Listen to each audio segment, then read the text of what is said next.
আসসালামু আলাইকুম, বাংলা টিউটোরিয়াল টিভিতে স্বাগতম। আজকে আমরা ফটোশপ CS6 এর ব্রাশ টুলের ভিতরে যে রয়েছে কালার রিপ্লেসমেন্ট টুল। ব্রাশ টুলে আমরা পূর্বে টিউটোরিয়াল দেখেছি, ব্রাশ টুলের ব্যবহারটা দেখেছি। এখন এই ব্রাশ টুলের অধীনেই যে চারটা অপশন রয়েছে ব্রাশ টুল সহ, তার ভিতরে কালার রিপ্লেসমেন্ট টুল, এটা খুব ইন্টারেস্টিং একটি টুল এবং এটা কার্যকরী একটি টুল। এই টুলটার সম্বন্ধে আজকে আমরা বলবো যে কালার রিপ্লেসমেন্ট টুল দিয়ে আমরা কী কাজ করতে পারি বা কীভাবে কালার রিপ্লেস করতে পারি। তো চলো শুরু করা যাক।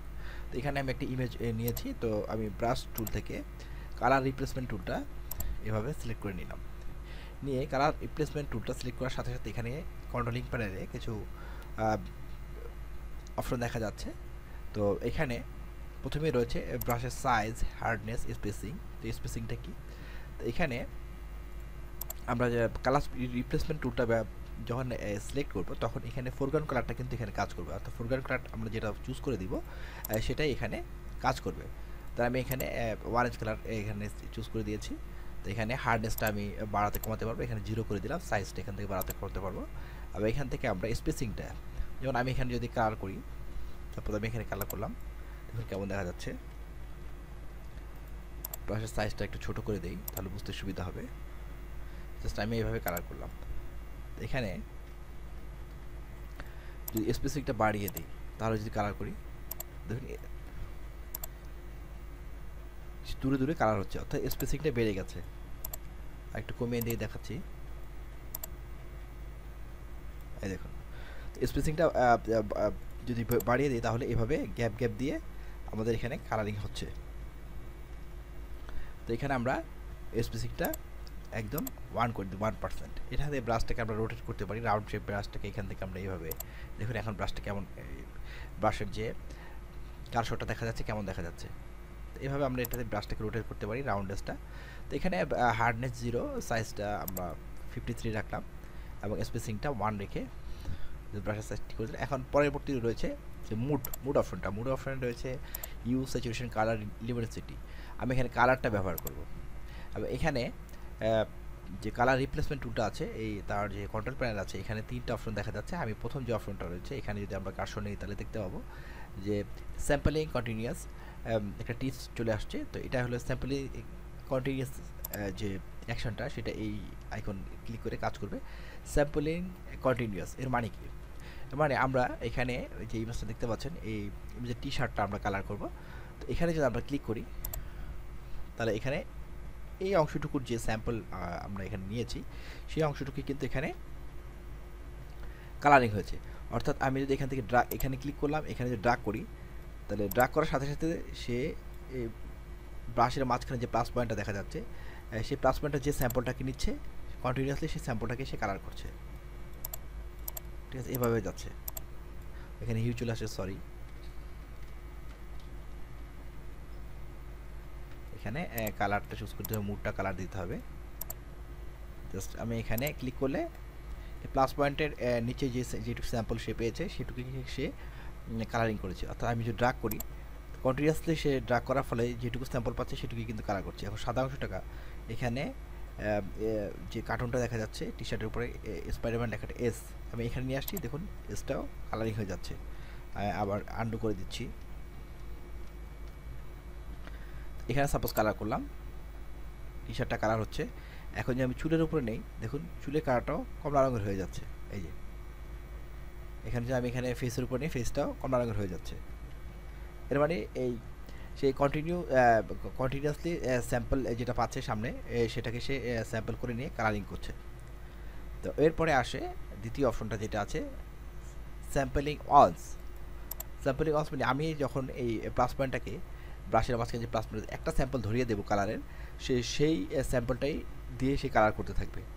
সাপোজ আমি এখানে ক্লিক করলাম, ক্লিক করার সাথে সাথে সে প্লাস পয়েন্টের নিচে যে ব্লু কালারটা পেয়েছে সেটাকে সে স্যাম্পল করে নিয়েছে এবং এখন আমি যতই ড্রাগ করি সে কিন্তু অন্য কোনো কালারকে স্যাম্পল করে সেটাকে রিপ্লেস করছে না। সে অনলি প্রথমে আমি যে কালারটা ধরিয়ে দিয়েছিলাম নীল কালার, যে সে যত নীল কালার পাচ্ছে সেই সম্পূর্ণ নীল কালারকে কী করছে, রিপ্লেস করে দিচ্ছে। দেখুন এখন আমি আবার দ্বিতীয়বার কালার যখন আমি আবার দেখাচ্ছি, আমি যখন এখানে ক্লিক করলাম তখন সে নীল কালারের একটা স্যাম্পল নিয়েছে টি শার্ট থেকে এবং ক্লিক করার সাথে সাথে আমি কিন্তু মাউসের বাম বাটন চেপে ধরে আছি, আমি ছেড়ে দিলে হবে না। ক্লিক করার সাথে মাউসের বাম বাটন চেপে ধরার সাথেই সে স্যাম্পলটা নিয়ে নিয়েছে। প্রথম যে ক্লিক করেছি তখন সে যেই স্যাম্পলটা নিয়েছে কালারে, সেই স্যাম্পলকে সে রিপ্লেস করবে, অন্য কোনো কালারকে সে রিপ্লেস করেনি। দেখুন লাল রঙের যে কার্টুনটা রয়েছে সেটা লাল রঙই রয়ে গেছে, চুলটাও কালো রয়ে গেছে, সাদা লেখাগুলো সাদাই রয়ে গেছে। এখানে যদি আমি মাউসের বাম বাটন ক্লিক করে ছেড়ে দেই তাহলে কিন্তু সে, আমি আবার যদি ক্লিক করি সে আরেকটা স্যাম্পল পাবে, ঠিক আছে, আরেকটা স্যাম্পল পাবে এভাবে। তো এই জন্য আমরা যেই কালারটাকে স্যাম্পল ধরিয়ে দেবো সেই কালারটাকে সে মাউসের বাম বাটন চেপে ধরে রাখতে হবে এক ক্লিকের পরে, তাহলে সে সেই কালারকে স্যাম্পলিং করে সেই কালারকে রিপ্লেস করবে। আমরা এখানে ফোরগ্রাউন্ডে যে কালারটা চুজ করে দেবো। তাহলে এই ব্রাশটার কাজ আমরা বুঝতে পেরেছি, স্যাম্পলিং ওয়ান্স, অর্থাৎ প্রথম ক্লিকে যে কালারটাকে আমরা তাকে স্যাম্পল ধরিয়ে দেবো সেই কালারটাকে সে রিপ্লেস করবে, ঠিক আছে। আর পূর্বের যে ব্রাশটা দেখেছিলাম যে স্যাম্পলিং কন্টিনিউয়াস, অর্থাৎ সে প্লাস ব্রাশের মাঝখানে যে প্লাসটা রয়েছে প্লাচিনোটা, সেই প্লাচিনোটা যে যে কালারকে পাবে সামনে সবগুলোকে স্যাম্পল করে সেটাকে রিপ্লেস করে ফেলবে, ঠিক আছে। এই যে যে কালারকে পাবে সেটাকে রিপ্লেস করবে সে। আর এটা হলো গিয়ে স্যাম্পলিং ওয়ান্স, প্রথম ক্লিকে সে যে কালারটা পাবে সেই কালারটাকে সে স্যাম্পল করে নেবে। এখন আমরা যতই অন্য দিকে যাই না কেন কোনো কালার রিপ্লেস সে করবে না। প্রথমে যে ক্লিকের পরে যে কালারটা আমরা স্যাম্পলিং তাকে ধরিয়ে দিয়েছিলাম কারশোটাকের ব্রাশের, সেই কালারকেই সে রিপ্লেস করছে। এবার আমরা তৃতীয় অপশনে যাচ্ছি, এখানে হলো গিয়ে স্যাম্পলিং ব্যাকগ্রাউন্ড সচ। এই অপশনটা দিয়ে আমরা ব্যাকগ্রাউন্ডের যে সচ, অর্থাৎ এখানে ব্যাকগ্রাউন্ডে আমরা যে কালারটা ধরিয়ে দিব বা এখানে দেখিয়ে দিব সেই কালারটাকে সে রিপ্লেস করবে। আমি এখানে আইড্রপটা টুলটা নিয়ে নিলাম, নিয়ে এখানে সাপোজ আমরা টি শার্টের কালারটা যেহেতু চেঞ্জ করি, টি শার্টের কালারটা এখানে ধরিয়ে দিই। এই যে ব্লু কালার টি শার্ট, এটাকে আমরা ব্যাকগ্রাউন্ডে নিয়ে যাচ্ছি। এখানে ব্যাকগ্রাউন্ড কালারটা আমরা এখানে ব্লু কালার চুজ করে দিলাম এই টি শার্ট থেকে নিয়ে। এখন আমরা পুনরায় রিপ্লেসমেন্ট ব্রাশটা, কালার রিপ্লেসমেন্ট টুলটা অ্যাক্টিভ করে নিলাম। অ্যাক্টিভ করে নিয়ে এখন এই তৃতীয় অপশন স্যাম্পলিং ব্যাকগ্রাউন্ড সচেস, এখানে আমরা যদি ক্লিক করি দেখুন ব্যাকগ্রাউন্ডে যে কালারটা ধরিয়ে দিয়েছিলাম কিন্তু উপরে নিয়ে এখানে এটা হচ্ছে না। আমরা ব্যাকগ্রাউন্ডে যে কালারটা এখান থেকে ধরিয়ে দিয়েছি সেই কালারটাকে সে রিপ্লেস করছে, অন্য কোনো কালারকে রিপ্লেস করছে না। আমরা যে কালারকে ব্যাকগ্রাউন্ডে ধরিয়ে দেবো সেই কালারকে সে অনলি রিপ্লেস করবে। তারপর আমরা এখানে যদি আরেকটা কালার আমি দেখাচ্ছি, আইড্রপার টুলটা নিয়ে ব্যাকগ্রাউন্ড কালারটা উপরে নিয়ে আসলাম। আমি এখানে অনলি সে তার এই যে কার্টুনের যে ইয়েলো কালারটা রয়েছে সেই কালারটা আমি ধরে দিলাম, ধরে এটাকে ব্যাকগ্রাউন্ডে নিয়ে গেলাম, নিয়ে আমি এখানে রিপ্লেসমেন্ট কালার রিপ্লেসমেন্ট টুলটা অ্যাক্টিভ করলাম। অ্যাক্টিভ করে নিয়ে এখানে যে স্যাম্পলিং ব্যাকগ্রাউন্ড সচেস এই টুলটা অ্যাক্টিভ করে নিয়ে এখান থেকে যে আমরা এখন ক্লিক ড্র্যাগ করে মাউসের বামটা চেপে ধরে দেখুন সে কিন্তু অন্য কোনো কালারকে রিপ্লেস করেনি, অনলি এই যে কার্টুনের যে চুলটা রয়েছে সেটাই অনলি সে অরেঞ্জ কালার করে দিয়েছে, কিন্তু ইয়েলো ছিল। তাহলে আমরা এই টুলটা দিয়ে কী কাজ করতে পারি, আমরা যে কালারটাকে সে ব্যাকগ্রাউন্ডে ধরিয়ে দিব সেই কালারটাকে সে অনলি রিপ্লেস করবে। এখন আসি লিমিটস এখানে কন্টিজিউয়াস অ্যান্ড ফাইন্ডেন্স। ডিসকন্টিজিউয়াস অপশনটা কী কাজে লাগে, এখানে স্যাম্পলিং কালার টুলটা অ্যাক্টিভ অবস্থায় আমরা ডিসকন্টিনিউয়াস যে অপশনটা আছে সেটা দিয়ে আমরা কালার করে দেখি। প্রথমে আমরা দেখব যে লিমিটসের ডিসকন্টিজিউয়াসের কী কাজ। তো এখানে ডিসকন্টিনিউয়াস আমরা সিলেক্ট করে দিয়েছি, সিলেক্ট করে দিয়ে এখানে আমরা ফোরগ্রাউন্ড কালারটাকে উপরে নিয়ে আসি, ব্যাকগ্রাউন্ড কালারটাকে উপরে নিয়ে আসলাম, এনে আমরা আইড্রপার টুল দিয়ে এখান থেকে ব্লু কালারটা চুজ করে দিলাম এবং এটা ব্লু কালারটা ব্যাকগ্রাউন্ডে নিয়ে গেলাম, নিয়ে আমরা এখানে কালার রিপ্লেসমেন্ট টুলটা অ্যাক্টিভ করলাম এবং লিমিটস ডিসকন্টিনিউয়াস রয়েছে। তো এই ডিসকন্টিনিউয়াস থাকা অবস্থায় যদি আমরা এখানে এভাবে আমাদের বাটনটা চেপে ধরে ড্র্যাগ করি তখন দেখুন কী হচ্ছে, এখানে আমরা যখন ব্রাশ করছি, যখন আমি একটু ব্রাশের সাইজটা বড় করে দিচ্ছি দিয়ে আমি দেখাচ্ছি, যখন আমরা এখানে ক্লিক করছি সে কিন্তু এই চুলের ভিতরে চলে যাচ্ছে, এখানে চলে আসছে। আমরা কিন্তু ব্রাশ করছি এখানে কিন্তু সে এই ভিতরে চলে আসছে দেখুন, অর্থাৎ ডিসকন্টিনিউয়াসলি সে অসংলগ্নভাবে যত দিকে যাচ্ছে সে সব দিকেই সে কালারিং করছে, কালারকে রিপ্লেস করছে। আমরা এখানে একটা ক্লিক করছি কিন্তু সে কালার করছে এখানে, ঠিক আছে, ডিসকন্টিনিউয়াসলি করছে সে। তো এখানে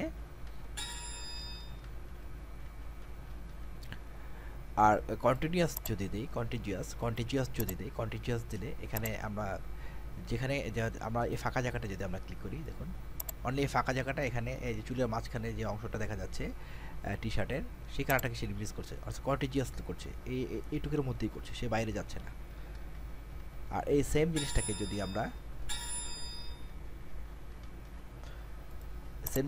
আমরা ডিসকন্টিজিয়াস চুজ করে দিই, সিলেক্ট করে দিই লিমিটসের, তাহলে এখানে যদি আমরা ক্লিক করি দেখুন সে কিন্তু এখান থেকে সম্পূর্ণ কালারটাকে নিচ্ছে, ডিসকন্টিজিয়াস অর্থাৎ অসংলগ্নভাবে সে নিচ্ছে।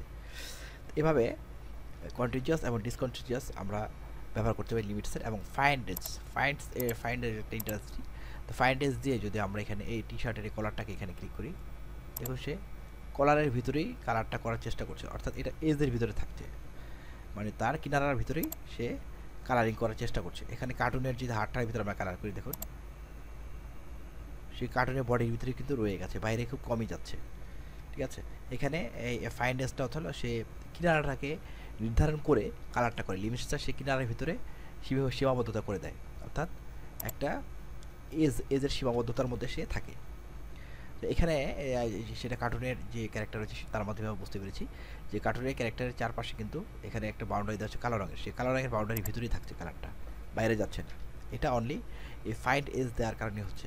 আর কন্টিজিয়াস যদি দিতাম তাহলে দেখুন কী হয়, সে কিন্তু বাইরেও যাচ্ছে।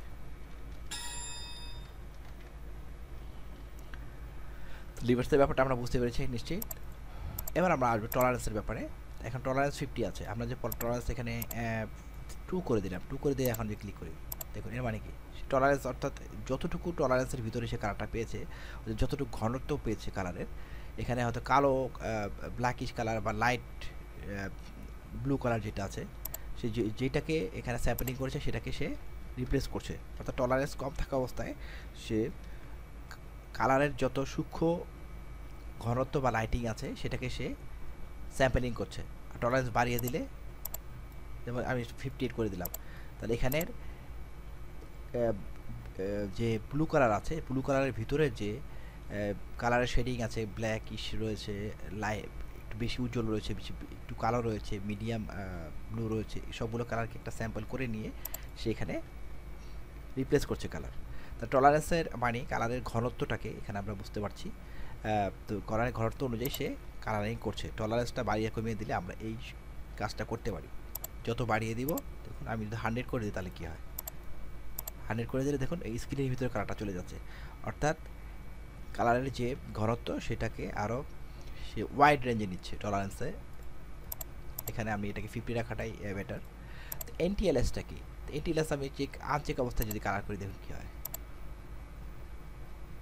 দেখুন এটার যে এই কালারের যে সাইডগুলো রয়েছে, কিনারাটা কেমন অ্যাব্রো থ্যাব্রো দেখা যাচ্ছে।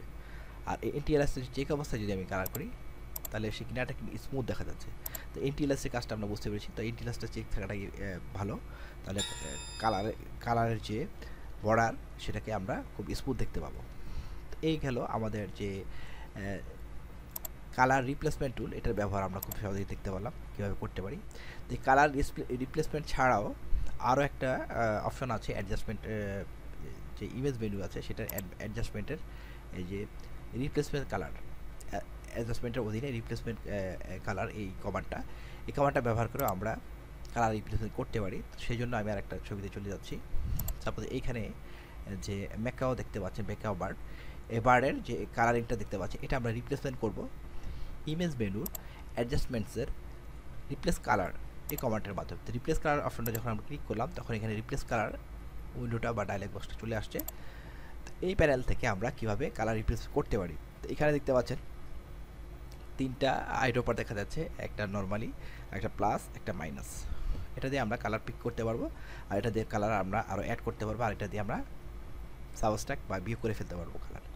তো এখানে প্রথমে আমরা কালার ড্রপার টুলটা দিয়ে এখানে আমরা একটা কালার চুজ করে দিই। সাপোজ এই প্যারটের যে লাল রঙের কালারটা আছে ফেদারের, এই লাল রঙের কালারটাকে আমরা এখান থেকে রিপ্লেস করতে চাচ্ছি, তাহলে আমরা লাল রঙের কালারটা ধরিয়ে দিলাম। এখানে দেখুন যেখানে আমরা পিক করছি সেই কালারটা এখানে স্যাম্পলটা চলে আসছে, এবং পরে আমরা কালার অ্যাড করে দেবো, কারণ লালের ভিতরে কিছু উজ্জ্বল লাল আছে, এখানে শেডিং আছে, শ্যাডো, তো শ্যাডোগুলোকে আমি এখানে এভাবে অ্যাড করে দিচ্ছি প্লাস পিকার দিয়ে, প্লাসের যে পিকারটা আছে সেই পিকার দিয়ে আমি এখানে লাইটিংগুলোকে অ্যাড করে দিচ্ছি, অর্থাৎ হালকা ডিপ, গাঢ় লাল, হালকা লাল, এবং যেখানে উজ্জ্বলতা বেশি কম রয়েছে সেগুলোকে আমি এইভাবে ধরিয়ে দিচ্ছি এই পিকারটা দিয়ে। তো ধরিয়ে দেওয়ার পরে এখানে দেখতে পাচ্ছেন সেটা দেখা যাচ্ছে। ফাজিনেস দিয়ে এটা আমরা এখানে ফাজিনেসটা বাড়িয়ে দিয়ে এখানে একটু কমিয়ে দেবো, অর্থাৎ যেটুকু সাদা অংশ সেটুকুই রিপ্লেস হবে। এখানে রেডিও বাটনটা সিলেকশন এখানে অ্যাক্টিভ অবস্থায় আছে। এই অবস্থায় এখন প্রিভিউ আমরা দেখতে পাবো। প্রিভিউ যেহেতু চেক অবস্থায় আছে, চেক না থাকলে কিন্তু আমরা দেখতে পাবো না। প্রিভিউটা চেক অবস্থায় করে দিবেন, দিয়ে এখানে হিউ রিপ্লেসমেন্টে হিউ স্যাচুরেশন এবং লাইটনেস হিউ দিয়ে আমরা এই রঙের পরিবর্তনটা করতে পারবো। দেখুন হিউ স্লাইডারটা যখন আমরা বাম দিকে নিচ্ছি তখন মানটা মাইনাসের দিকে চলে যাচ্ছে, এবং এখানে যেটা রিপ্লেস করতে যাচ্ছে যে কালারটা আমরা ধরিয়ে দিয়েছি সেই কালারটাই অনেক এখানে রিপ্লেস হচ্ছে, এই দেখুন। এবং স্যাচুরেশন দিয়ে কালারের আমরা দেখুন স্যাচুরেশন যদি আমরা বাইরে দিকে নিই এবং ডান দিকে নিই, কালারের ঘনত্বটা আমরা এখান থেকে কম বেশি করতে পারছি, লাইট গ্রিন এবং ডিপ গ্রিন এভাবে। আর লাইটনেস দিয়ে আমরা উজ্জ্বলতা কমাতে বাড়াতে পারবো। তো এভাবে আমরা স্যাচুরেশন রিপ্লেসমেন্ট কালারের উইন্ডোটা ব্যবহার করতে পারি। তো আপনারা দেখলেন আমরা কিভাবে কালার রিপ্লেস করতে পারি। প্রথমটা হলো কালার রিপ্লেসমেন্ট টুল দিয়ে, আরেকটা হলো কি ইমেজ মেনুর যে অ্যাডজাস্টমেন্ট লেয়ারের অ্যাডজাস্টমেন্ট কমান্ডের অধীনে যে রিপ্লেসমেন্ট কালার টুলটা আছে সেটার মাধ্যমে আমরা কালার রিপ্লেস করতে পারি। তো আশা করি টিউটোরিয়ালটা ভালো লেগে থাকবে, আপনারা প্র্যাকটিস করবেন। আর কোনো প্রশ্ন থাকলে অবশ্যই কমেন্ট বক্সে কমেন্ট করে জানাবেন। পরবর্তী টিউটোরিয়াল দেখার আমন্ত্রণ রইল। পরবর্তী টিউটোরিয়ালে আমি পর্যায়ক্রমে টুলগুলো নিয়ে আলোচনা করছি। আশা করি আমি পরবর্তী টিউটোরিয়ালে যে টুলটা নিয়ে আলোচনা করব সেটা আমি আগেই বলে রাখছি যে ব্রাশ টুলের অধীনে যে মিক্সচার ব্রাশ টুলটা রয়েছে, সেই মিক্সচার ব্রাশ টুলটা নিয়ে আলোচনা করব। তাহলে আমাদের ব্রাশের সম্পূর্ণ হয়ে যাবে। আর পেন্সিল টুল নিয়ে আমি হালকা পাতলা এই মিক্সচার টুল ব্রাশ টুলেই টিউটোরিয়ালে কিছুটা আলোচনা করে নিব। তবে মিক্সচার ব্রাশ টুলটা খুবই ইন্টারেস্টিং একটি টুল। আশা করি টিউটোরিয়াল দেখবেন এবং প্র্যাকটিস করবেন। যারা সাবস্ক্রাইব করেনি তারা অবশ্যই সাবস্ক্রাইব করে নেবেন, তাহলে আমার আপডেট যে টিউটোরিয়ালগুলো রয়েছে যেগুলো আমি আপলোড দেবো সেগুলো নোটিফিকেশনের মাধ্যমে আপনার অ্যাকাউন্টে অ্যাড হয়ে যাবে। ধন্যবাদ।